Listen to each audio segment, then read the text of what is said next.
You really want me Hi, this is Jim and welcome back to my YouTube channel.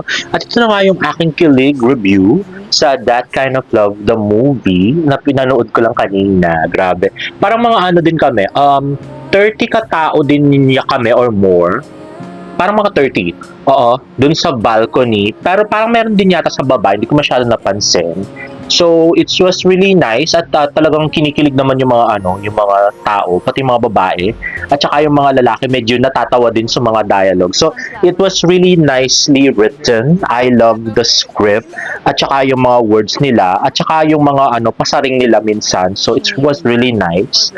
So, Barbie's role was actually flirty, sophisticated. Yung parang malandi pero siya, yung may pinag-aralan at saka yung medyo alpha woman siya. Yung kahit walang lalaki kayang-kaya niya ganun. It was really nice for Barbie's character and gusto ko yung ito niya yung pinakamalanding kung saan pinakamalandi si Barbie, yung mga kilos niya tsaka galaw, grabe. Para talagang nangaakit, ganon, grabe. Tapos si David naman, para siyang si Rael, yung sa yung sa Because I Love You movie nila ni Shira dati, parang katuloy to nung character niya doon. Ganun na ganun, effortless din. Kasi talaga namang mayaman si David, tsaka bagay na bagay niya yung mga outfitan, puti siya, gwapong-gwapo, cute na cute. Pero yung medyo alpha male, parang hindi masyado. Kasi very soft-spoken kasi. Oo, parang si Spider-Man, ganun. Medyo soft-spoken masyado. Medyo parang pa-baby yung boses. Pero overall, maganda naman tingnan kasi cute na cute naman talaga siya, bagay na bagay. So I really love both their characters. Tapos si Barbie, grabe. At I love the ending, grabe. Oo, I so love the ending. Actually, mas gusto ko yung ending nito kaysa doon sa maging sino ka man. Actually, sa totoo lang.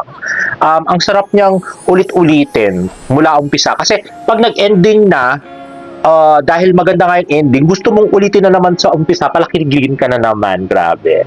I so love it. At saka, no dull moments. Talagang kilig from the start to finish siya talaga. It's so nice. I so love it.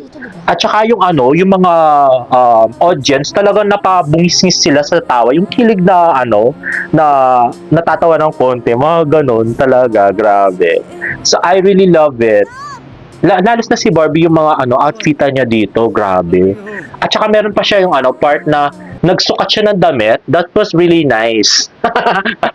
Ganon. Parang medyo business proposal talaga siya. Ito yung parang Filipino version ng business proposal. It was so nice. At saka yung plot niya, hindi siya ganun ka-complicated. It's a really feel-good movie na very, very light lang. At saka yung kilig twist niya, it's so nice, no? For the books talaga to. So, I would recommend that you watch it at saka ulitin nyo pa kasi sobrang ganda niya talaga. Grabe, nakakakilig siya talaga. Ay nako, kung pwede lang kung wala lang akong work bukas, ulitin ko na naman siya actually. Pero siguro sa weekend, no, pwede nga.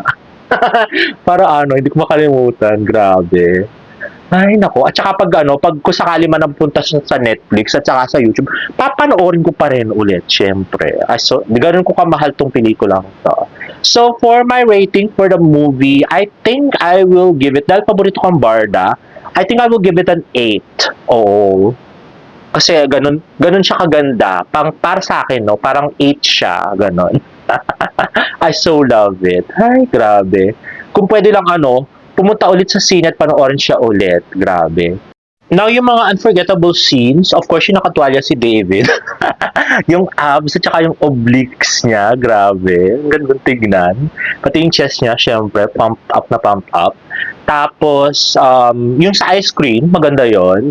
At saka yung confrontation scene nila sa office, I so love that also.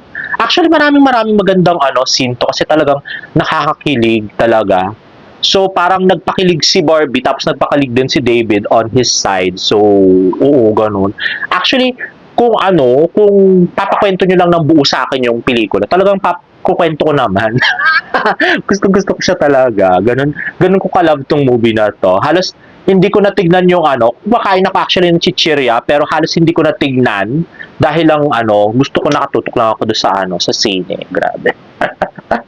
Anyway guys, sana nga, oo, sana naman ano, panoorin nyo. Kasi masisiyahan na kayo talaga, kikiligin kayo talaga guys.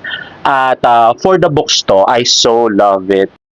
Now guys, if you like this video, please give it a thumbs up and please subscribe to my YouTube channel for more Bardo updates. See you on my next vlog. Bye!